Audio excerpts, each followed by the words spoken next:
Here's the brutal truth about selling IT services. It is harder than it is selling a lot of other stuff and selling in other industries because your customers don't know how to buy, right? Like it's not something that they're frequently buying. This isn't like going out and getting a new pair of shoes that you do every few months. They don't know how to compare options, right? Like they're looking at different providers and a lot of times it's completely over their head. You look and feel very much the same to somebody sitting on the other side of the table. They don't oftentimes even completely understand the value of what it is that you provide. They're trying to buy one thing and you actually provide substantially more and they don't completely understand it.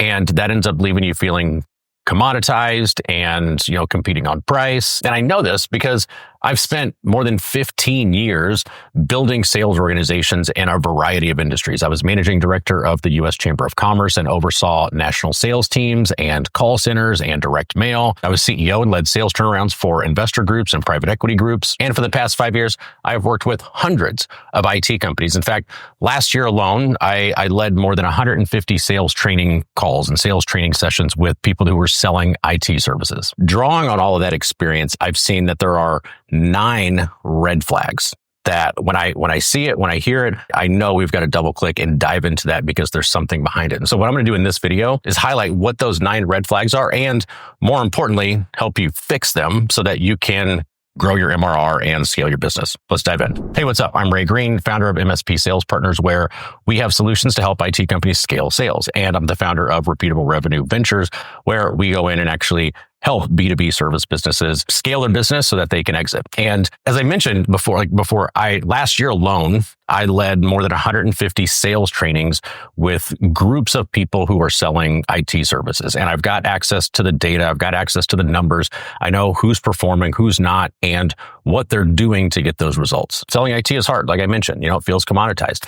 And because of that, you actually have to get better. But even though it's hard, I also know this. Many of you are making it way harder on yourselves and overlooking some low-hanging fruit, like things that you could incorporate or adopt to help you sell better and sell more. So today I'm going to share 9 very specific red flags that when I see something, when I hear something, I know we can use an improvement there. First one is when I hear people say, we've got like an 80-90% close rate. We just need more at bats. We can close them. If you can just get us the deals, we can close them. And in fact, we'll close almost all of them. Whenever I hear this, I do not hear, oh my God, like you must be the savant of sales in IT. Like you must be better than everybody. What I actually hear is behind that, there's one of 2 things every single time. It is you are either not charging enough for your services, right? So yeah, you're closing everyone because you're undercutting everyone. And because of that, the profit model that's leading your business is probably screwed, right? So if you scaled whatever that is, if you're not charging enough, it's actually going to get very ugly as you scale up. And the solution to that is pretty simple. You've got to charge more. And you may think, well, shit, Ray, if I start charging more, my close rate's going to go down. Right. It is, as it should, because an 80-90% close rate is not necessarily a good thing if you are not charging enough money. That means you are selling more services to people at an unprofitable mix. And the more you sell, the worse it's going to get because the more you sell, the more people you've got to hire to onboard. If you're not charging high enough prices, you're not going to have the resources that you need to hire people or hire good people. So the whole business is just going to get messy. So in that case, if you're not charging enough money, you don't want to sell more of it. You don't want to sell more unprofitable stuff. You want to dial up the prices so that you can scale a profitable model in your business. And that should lower your close rate because you don't want to sell to unprofitable people. Second thing that may tell me if it's not a pricing thing is you're not getting enough leads, right? Like I've got a 90% close rate. I close 1 deal a quarter because my cousin refers people over and everyone they refer is basically pre-sold and I'm going to close all those deals. And great, referrals are awesome. We love give-me's, but you can't scale a business. You can't grow a business aggressively purely on referrals, especially if those referrals are not done in a systematic, methodical way of you conducting outreach to get those referrals, right? So if you're sitting around and you get 4 or 5 leads a year and you basically close all of them because they are hot leads that are referred from people that already know you, that's good. I mean, you want those deals as long as they're profitable, you're charging the right amount of money, but you don't want to rely on that to grow your business. So you've got to start conducting some outreach. You've got to go outbound. You've got to run ads, start making phone calls, start doing some, outreach through email or even direct mail, like whatever that is, you need to start conducting that outreach. Now, when you do that, you're going to be going from a warm audience, meaning people who are being referred to you and already coming in halfway sold or 3/4 of the way sold, to a cold audience. And you're going to be going to people that don't necessarily know who you are. And they've got to go through this process that you put in place that's basically like, hey, are they in my market?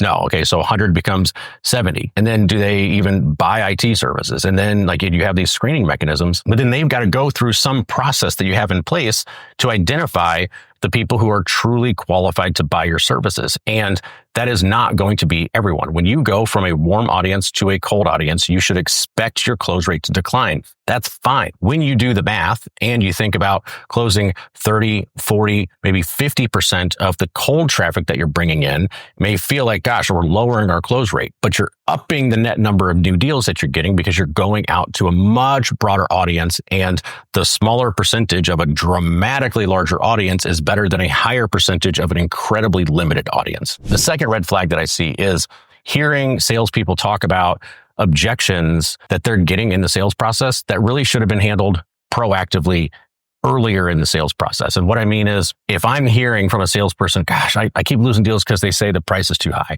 or I keep losing deals because they say they need to talk to someone, like they're not the decision maker, they need to talk to someone, or they tell me, yeah, I keep hearing people like they're just not ready to move forward. There's just no need to move forward right now. There's no urgency right now. Those are all things that you should just expect as a salesperson, right? Objections is part of the game.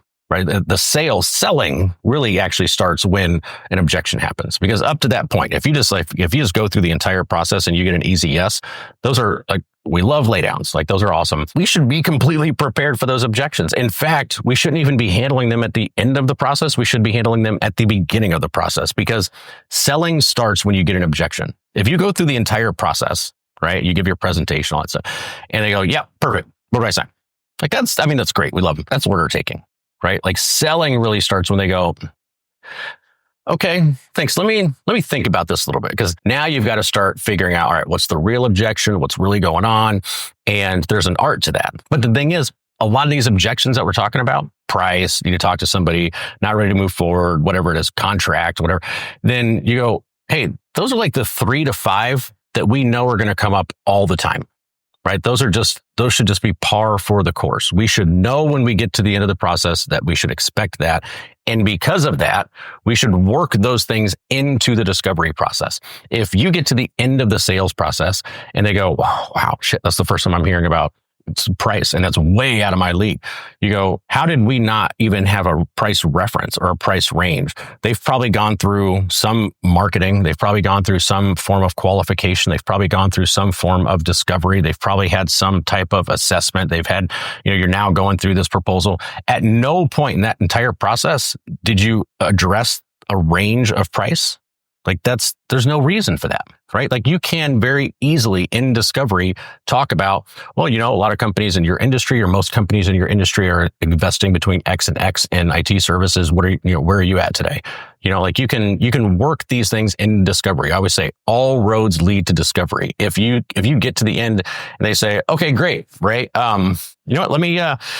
Let me talk to somebody else, and we'll get back to you. And you go, huh? And that's the first time you're hearing that they have another decision maker. Then how did you miss that in discovery? There's no reason to miss that in discovery. You can work that into your discovery process and make sure that these common objections are taken care of. What I would challenge you to do, go back and get your top 5 objections, the ones that you hear all the time. Figure out what are the questions that we can ask earlier in our discovery process to help identify that. Now, if there's a conflict at the end and they say earlier, nope, I'm the decision maker. I make all these decisions. Cool. Got it. Now you get to the end and they say, well, I've got to talk to so-and-so. Super easy to say, oh, okay. Well, I was confused because when we talked earlier, you had mentioned this, right? So you are handling the objection with their own words.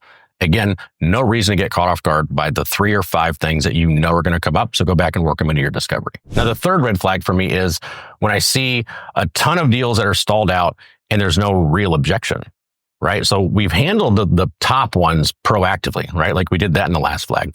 But what about the real objections that are beyond that? That these deals you just get ghosted and you can't necessarily like revive them and get them going, and you don't know what the real objection is, and you know it's not one of the top 5 because you work those in. How does that happen? Here's how. In the closing process, when you're giving your proposal and you're actually going to close the deal, too many salespeople try to avoid objections, right? Because there's a fear of rejection, which is, by the way, completely normal in any industry other than sales. So if you don't want rejection, if you're afraid of rejection, choose another career path. In this line of work, what you should be doing is hunting for those objections, right? If I'm sitting in front of you and I'm trying to close a deal, the last thing that I want is for us to part ways, to leave this meeting and me not know what's going on in your head. So if I get to the end of my proposal, first of all, I'm going to give myself enough time to handle objections.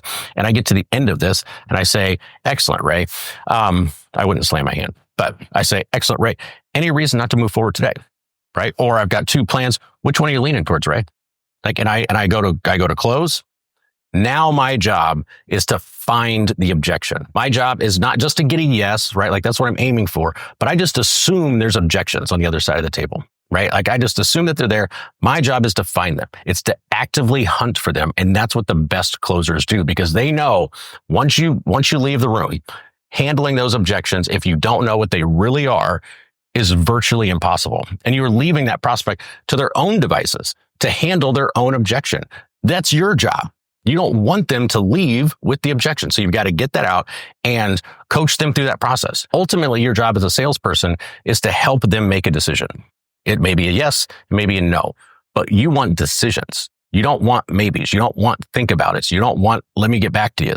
You want decisions. You can't do that if you're hiding from rejection, or you're hiding from that challenging confrontation where they've got to tell you they disagree on something, or that they aren't completely aligned with what you're saying. That's your opportunity to coach them, to work with them, to answer the questions and move them to a final decision. So don't run away from objections, right? The 4th red flag is when I look at somebody's proposal, where I look at, what they're using, whether it's a slide deck or a PDF or whatever it is. And it includes a long list of features, and it includes like the list of what's in the tech stack. And it includes like small print, right? Like you got to actually like look at it and go, holy crap. Like, and the goal of the person selling at that time is oftentimes they want to show how much stuff they're getting. Like, look at this whole tech stack and look at all of these services and look at all this cybersecurity and look at all these data backups and look at all this help desk and look at like that. And they try to overwhelm them and overload them with the features. You don't need to sell everything that's in your plan.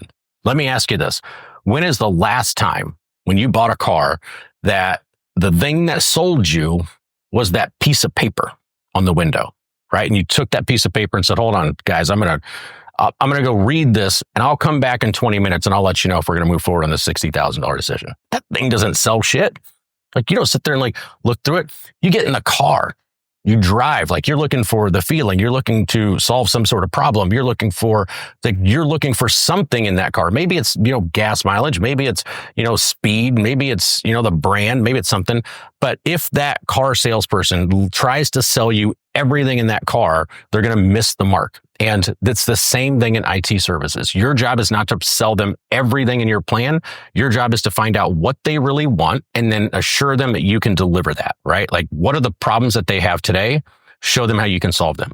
What are the fears that they have? Right? Do they feel like they're vulnerable in their network? Cool. Let's address that piece. But you don't want to overwhelm them with everything in your package. You want to highlight at a high level the things that matter most. And then if you've identified some latent pains, right? Like some massive pains that they didn't even know that they had, you might want to address some of those. But you got to be aware of the fact that you have the curse of knowledge, especially if you're a technical person who is selling. You have so much knowledge in your brain that you actually know what they probably should be thinking about, right? Like you actually know what, like, gosh, why aren't they worried about this and this and this and this? They're not. Like at the end of the day, we want what we want. We don't want what we need. And so our job in sales is to identify what are those wants, what are the core problems, what are the core pains, and then how do I give them the absolute most confidence that I can address those things. The 5th red flag for me is when I listen to calls from one salesperson, and I listen to 3 or 4 of them in a row, and like the closing call especially, and it doesn't change, right? Like the actual proposal and presentation and close doesn't change. And here's why that's a red flag. That means you have wasted your time and their time in the discovery process, right? The purpose of discovery is to identify what they really want. What are their goals? What are their problems? What are their pains? Like, what are the symptoms they're experiencing? Why are they talking to you? Why do they need services? Maybe they need compliance. Maybe they need, stronger network. Maybe they've got downtime. Maybe they're afraid of getting hacked. Like, your purpose of running discovery and spending all the time asking those questions is to actually understand that, which means when you come with the proposal, your job is to take the wide range of services that you offer. Remember the last flag that we just talked about, like not give them everything. It's to take the wide range of services that you offer and say, all right, which of these are most relevant to what I learned in discovery? And then I'm going to frame my proposal based around that. If every time I give you a proposal and every person I give a proposal, it is the same, it is like 95% the same, then why do the discovery? You're wasting time and, most importantly, just missing a massive opportunity to frame your proposal in a way that truly resonates with them, which I promise you is going to maximize your conversion rates and maximize your close rates because it's for them. Go back and listen to those proposals. Look at the proposal deck or the presentation, and if you can, listen to those calls and be like, hey, how much of this is really changing based on what I learned in discovery? And if not very much of it is changing, let's figure out how can we adopt a better strategy to take the time that's being invested and the questions that were being asked and make them work for us to close more deals. And that may mean asking better questions in discovery, right? Like if you're spending discovery asking questions that really, how many users do you have? And, things like, you could do that on a form. It's not like a really good discovery question. Like there's so much that you can learn in a good discovery process that will inform the proposal process. And you're either wasting that time or you're not leveraging the information that you did get. The sixth red flag that I have, and listen, like if you're a vendor selling assessment services or things that you're telling IT companies will help them close more deals, and you're saying, hey, you've just got to run this scan and then present this scan and it'll close you more deals, you can tune out of this video because you're not going to like this. If somebody tells me they're running their assessment and their discovery at the same process, or that the assessment is basically their discovery process, meaning if they go in and they plug something in or get the user to click something and that thing is going to spit out information on their network and their passwords and, dark web scan, all this other stuff. And we expect that assessment to be sufficient to close all of our deals. You're wrong. An assessment does not replace discovery. An assessment can amplify your discovery. An assessment can give you incredible information that will help you close more deals. Absolutely. But it does not replace an actual discovery process where you sit down and you ask questions and you get to truly understand what's going on in your prospect's mind, what it is that they really want to accomplish, what is their buying process, right? Who else is involved in the decision-making process? Is there any real urgency? Like these are things that you need to know if you want to close a maximum number of deals. And the assessment will help, especially with certain buyers, right? Like certain buyers that's the actual problem and that's their concern. Like if they told you straight up, hey, you know what, my current provider, I'm not really sure. Like our network's really unstable. We don't get any, training on, phishing attacks or how to train the team. And, like some of these things, and you go, okay, like if that is part of the problem that they're trying to solve, perfect. Like the assessment is going to absolutely help you there. But it's not if that's not necessarily that person's problem. What if response time is their problem? What if expertise, right? Like, hey, my current provider doesn't know shit about isn't helping us with the strategy, isn't helping us with this. There are a lot of reasons people buy IT. If you're only using the assessment, you're only appealing to part of your market, and which means it's going to limit your close rate. So leverage the assessment, use it. In fact, I'm a big fan of selling it, on the front end and productizing that to qualify people and get them in the door. But if you're even if you're using it as a free assessment in your process, then keep doing that. But don't expect it to fully replace discovery. All right, seventh red flag is about differentiation. So I'll frame it this way. Pop quiz for you right now. Watch it. Why are you different? Like, what is it about your IT services, about your company that is truly different? How are you unique? Like, how do I choose between you and somebody else? Like, what makes you better? Why would I choose you over somebody else? And if you said we answer our phones live, and if you said we have proactive and reactive services. Like we're proactively managing the network. And if you said, hey, we've got an incredible tech stack, like our tech stack is the best, we're using just the best tools, and, we've got this, custom structure with these different vendors, and our tech stack is by far the best. And we care about our customers a ton. Like, so we have great customer service. If those are the kind of things that you're coming up with, I'm telling you right now, those are the same things everybody else is saying. Right? Like I hear it all the time on calls. Like, hey, what makes you different? What makes you different? What makes you different?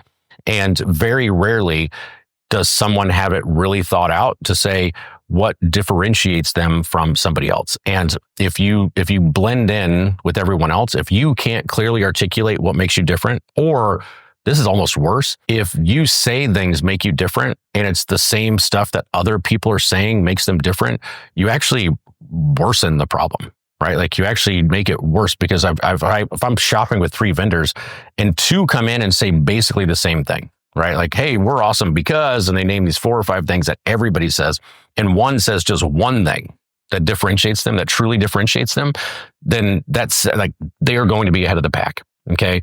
So from a strategic standpoint, I really encourage sales teams and business owners to sit down and say, do we have real differentiators here? Do we have true, unique selling points that allow my salesperson to articulate what makes us different, and allow the other person, the prospect, to say, hey, you know what? They are actually excellent. So, and some examples, like a friend of mine has a company that's now been acquired. So she's a partner in a $100 million IT company. And the first firm that she founded, she was running EOS, right? And then she built like core values and used that to attract really great talent. And they had this excellent office.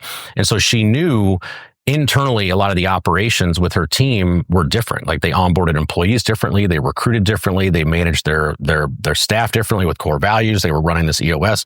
And so what she did was changed her sales process to get prospects to come to her office. And then when prospects came in, they were all dialed in, right? Like they had a system, from the tech to the receptionist to the salesperson, everyone knew the script. Everyone knew the play.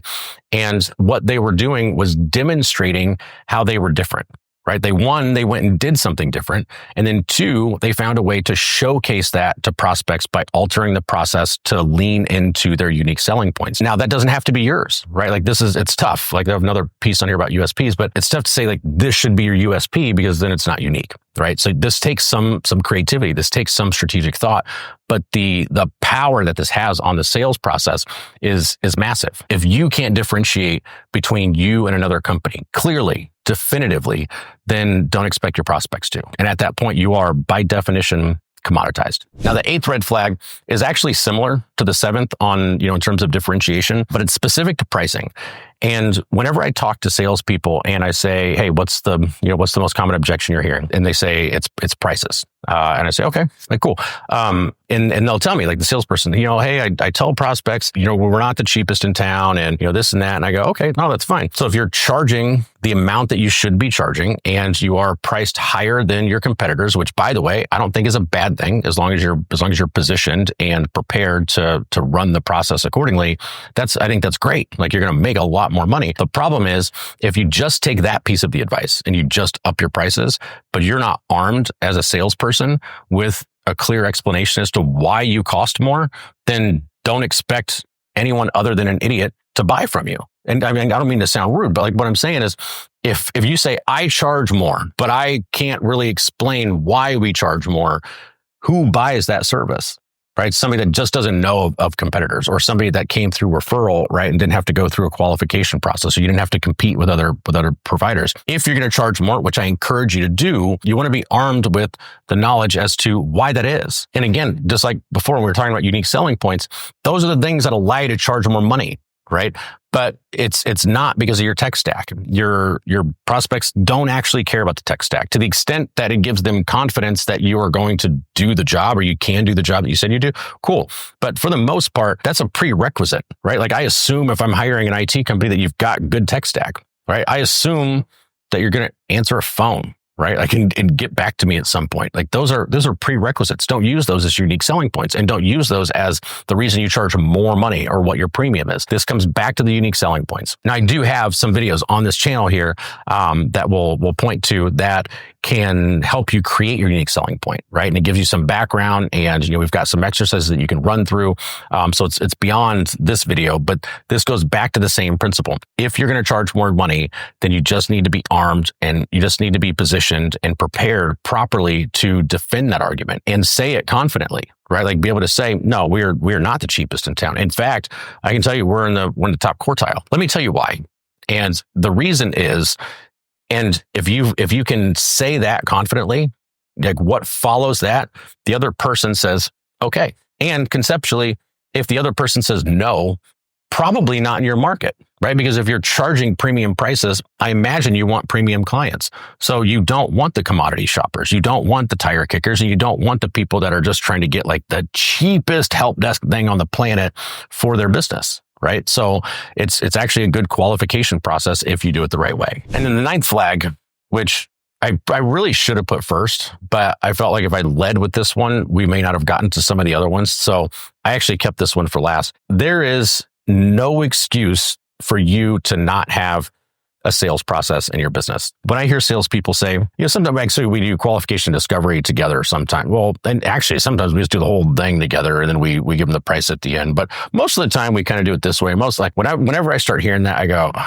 there's no process in place. There's no excuse for that with IT specifically. And here's why I say that. Because sometimes when I see that there's no sales process, it's because the founder or the business doesn't actually understand the importance of process to begin with. Chances are you have the ops side of your business dialed in with some processes, right? Like I highly doubt that if you're a 7-8 figure IT business, you are out there and you have one unicorn tech that you allow to handle shit the way that he wants, whenever he wants, however she wants. Like, it's like, yeah, hey, Billy, like, yeah, just go, when people call in, just go ahead and handle it the way that you see fit, right? Like, that there's got to be some type of triage process. That there has to be some type of tracking. That there's got to be a consistent way to get results and get things done, because you've got to be able to measure it. You've got to be able to deliver a service that has some complexity in a consistent way. So you understand process. And you understand the importance of process and having some structure in place. It's the exact same thing on the revenue side of the house, right? It's not just important on ops. It's just as important on the revenue side of the house. You can't get consistent results. You can't get significant improvement, and you can't really troubleshoot what's going on if you don't have some processes and some systems in place. If you are finding yourself like, sometimes we're mixing, qualifying and discovery, and sometimes we just do like the whole thing in one call, and you say sometimes a lot, then that's the flag to say, we've got to take the time to start building out the sales process. Building out the sales process, that side of that house, is very much what I imagine is what you went through on the ops side of the house. It's not a one-time event, right? It's going to require some work. You're going to start at a high level and you're going to move through. I liken it to like, one of the Russian dolls, right? Like where you take it like at a high level, and then it gets, more granular and more detail as you get going. And so that's what I encourage people to do. Like if you're watching this video, at the end of it, like go take 15 minutes and go get a whiteboard or piece of paper and say, let me just map out what are the core steps I want our customers to go through, our prospects to go through to buy something. Right? Like I want them to book a call. All right. I want them to do a 10-minute qualifying call. I want them to do a 45-minute, 60-minute discovery. I want to do a network assessment, and then I want to do the proposal process. Okay, cool. Let's start. That's the top of the Russian doll.